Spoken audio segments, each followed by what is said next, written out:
On today's Minute of the Apes, you ever wonder why it's pronounced naked and not like baked or raked? Is it because naked needs that extra syllable for seduction? Let's get naked.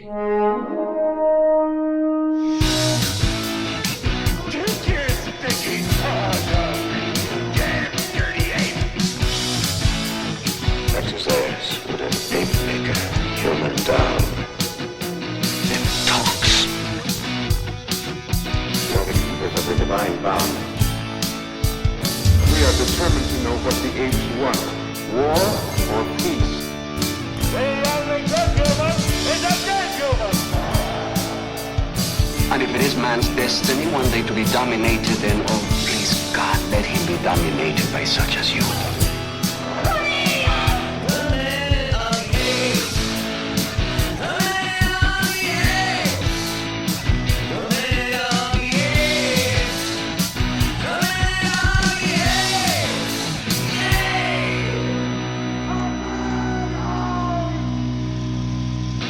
Hello and welcome to Minute of the Apes, the daily podcast. We break down every minute of the Planet of the Apes movies, 1 minute at a time, and I'm surprised I made it through it because my mind is really kind of going through the process of going, I wonder what it would be like if, in those moments you just said, I'm going to get naked.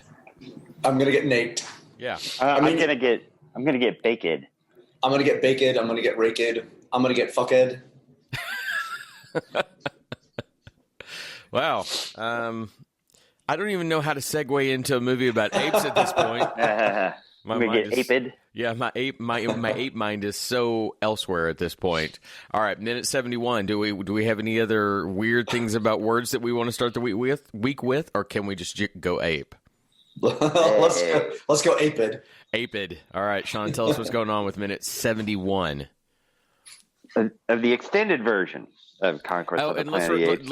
Let's clear that up. Sean and I are officially on the extended unrated version, while Richard is still watching the theatrical version. So we will have some discrepancies, and we're allowing those to be there so that we can actually discuss how the film is different.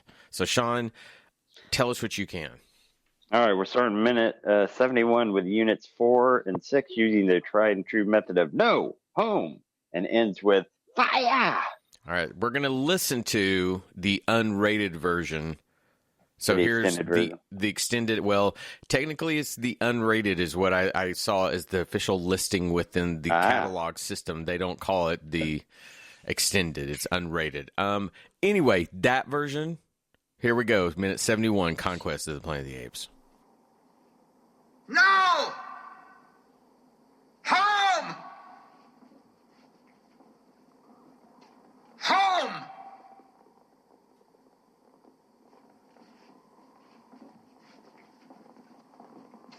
Home!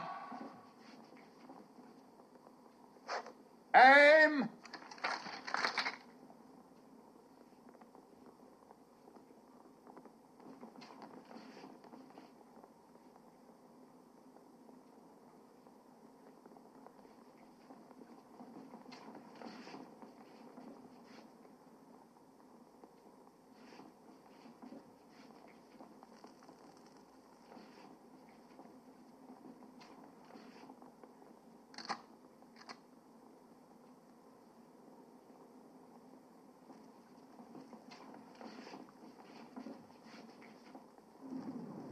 Fire! As minute 71, we got a courtyard with the gorillas, chimpanzees, orangutan, imported apes, Caesar. We've lost some apes in the revolution. We've lost some guards in the revolution. No more Armando. It's crazy. So no matter what we do, what version of this film you're watching, we're right in the guts of the riot. I don't know how different it could get, and I don't know why they would change anything. So the big thing that stands out to me right away is, thank God we finally have a director that understands if you have people in pullover masks, you put them at the back of the staging of the scene where the lens is not in the focal range, the apes are not in the focal range anymore, and they're slightly blurred. You can see them, but it is not that god-awful moment, if you remember in Beneath, where they stood up and the camera was right on the people with the pullover mask. Yeah, I can really appreciate the use of lighting in these scenes now. I know I was kind of dumping on it last week in terms of how dark it is, but it works to the effect of giving just mask on mask on mask of gorillas without actually seeing the bad prosthetics. Last week I talked about there was the group of 40 and then it looked like they just reset the same group of 40 in a different part of the courtyard. Here we're getting actual tons of extras. And if you look closely, you might see a mask here or there that you're not happy with, but because of the lighting and because of the way that it's shot, it's great. I love these crowd scenes of gorillas for this whole week. It's funny because when making the notes for this, you can make the argument that it is just a series of chaotic moments of apes jumping around and all that. But by and large, this works beautifully. So much of this is shot so well. And so many times, I'm just like you, I'm kind of critical of different things. And I really only found in the entire 5 minutes for this week, one moment where I was kind of like, okay, why did they even use that shot? That shot should be on the cutting room floor. And that comes a few days later, and I'll bring up when we get there. But there are so many moments of understanding what story you're telling. The shotguns coming out, which, by the way, that is a weird thing. Shotguns are a very brutal instrument of destruction. However, when shot at a very long range, they're meant to spread. That's why you use them to shoot doves and whatnot. Not saying unless they have slugs in there for some reason. True. And maybe they do. Okay, maybe that's a good way to look past it. But what I kept thinking was, okay, if you shot them at that distance, it would still hurt the apes.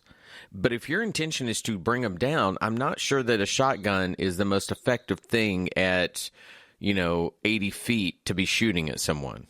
Well, we've got the mix of the handgun, the pistol, the police pistol, and we've also got the shotguns being pulled out, and they are not necessarily instruments of soldiers, but more of police officers as opposed to war. A little bit of the extra audio they added in, I almost wonder didn't line up with shotguns to me. It sounded a little more like military fire rather than just shotguns. It was a little too rapid almost, I think, but I could be wrong. I mean, I'm not like I'm studying any of these war videos, but it just looked a little. The sound sounded a little too more intense for what was actually being shot. Well, I don't disagree with that. I'm trying to think back on it, and I see what you're saying. There were, going back to the way things are staged, there's a shot that at about the 35-second mark where it's looking down the shields and its guns poking out from behind the shields. Man, that's just a terrifying shot. It in so many ways is so effective in ways that we've criticized before whenever things seemed a little rushed and ham-fisted. It's almost as though all the things that we've complained about before are being fixed here. They really at least understood what they were going to do in the staging of this riot. I don't know that I would have had the resolve to kind of lumber forward like Caesar does, even with the army behind me, staring at all these men with guns and shields. Like he kind of lumbers forward, moves, kind of shakes back left and right, which is very kind of almost like a casual dominant stance. Like he's like, I'm cautious, but I'm moving forward. I'm cautious, but I'm moving forward. Right. Waiting for that right moment, of course, for the fire to come in. That ape is not hiding very well. No, he's not. I would have seen him over to the side. I mean, we're just going to assume that units 4 and 6 or so, distracted by the apes in front of them, they don't see the apes to the side with the fire. There was one gorilla that's got nunchucks or some chain thing that was just kind of silly as he's dancing it around, taunting. Oh yeah, just kind of whipping it around. And it was the one distracting kind of weaponry that I saw. Like, yeah, I'm gonna get you. Like he's in a gang.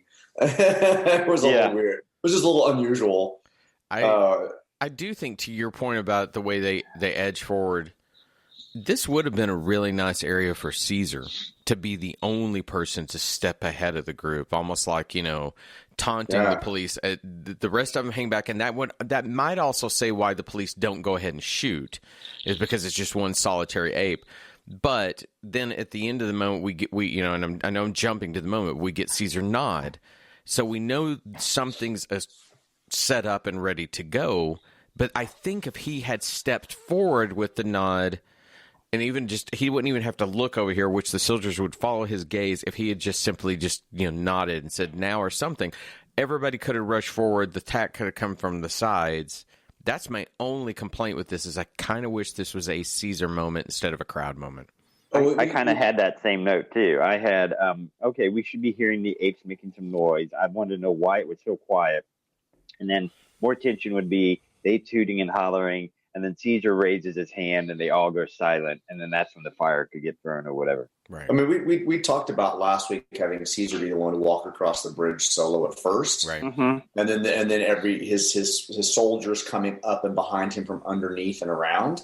Yeah. And that would have left him in the prominent position forward, where they're trying to figure out what to do for Caesar to make the kind of command. Yeah, we talked about that last week. The guy. This is now one of those scenarios where we talked about the netting from the week before, where it feels like this was a setup or a trap, but we never really saw the planning or setup function. We saw them dump gas, but I couldn't tell that it was this particular area they dumped the gas in. I needed like a setup a little bit before this for this trap to actually work.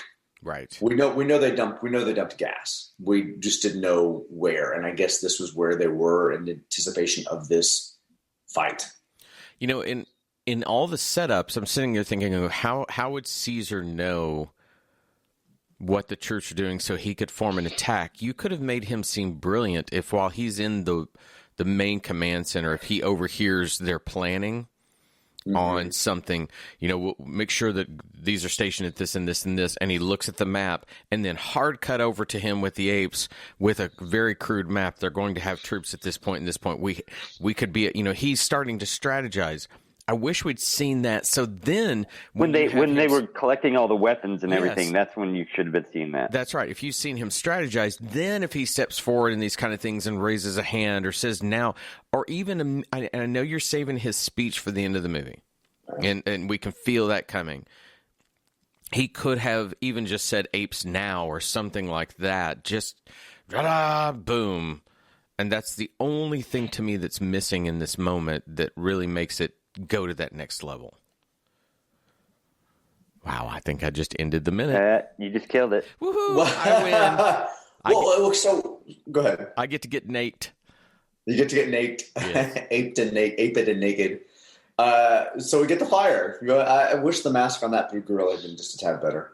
But we get the fire because he's in a freeze frame, and the flames come up, and then we hear the simultaneous fire from the leader of unit, whatever this is, and then this kind of attack ensues. I still kind of like feel like even with the fire going, it would have just caused confusion, and they still would have lost a lot of apes in that first round of gunfire. I agree with that, and I have comments about the flame and shooting through the flame later in this week, so I don't want to take away from it. And even comments about where does that flame come from. I'm glad to see that I finally get the Molotov cocktail that I asked for last week. So those are happening, and I don't know how apes knew to make Molotov cocktails now that I think about it, but it's not exactly something in the pre-internet age that I don't know that a lot of people knew, did they? Yeah, we see protest videos of people launching. Yeah, but these are apes that haven't seen that. Where did they? I thought you were talking about the audience. No, I definitely know the audience knows what it is. We don't know. We don't know Caesar's education at this point. I mean, Armando's like, well okay, versed in. My friend, you're going to take a glass and you're going to put the big wick in it and throw it. Welcome to Molotov Cocktail Island. All right, I think that's probably pretty much it for this riot-like moment of Conquest. Could we all agree? Yeah, I think that's it. Good start for the week. I like this minute here. I like all these minutes. Last night as I was as I was sitting there making my notes while my kid was waiting to watch TV, I kept going, wow, these are all really good, interesting minutes. And I didn't find myself complaining a lot, so I'm excited about this week. Awesome. All right. Well, that's great. And because of that, I'm not even going to do housekeeping. I'm not going to talk about social media. I'm just going to say, everyone, have a great day. Bye. Happy Monday. Bye, everybody. The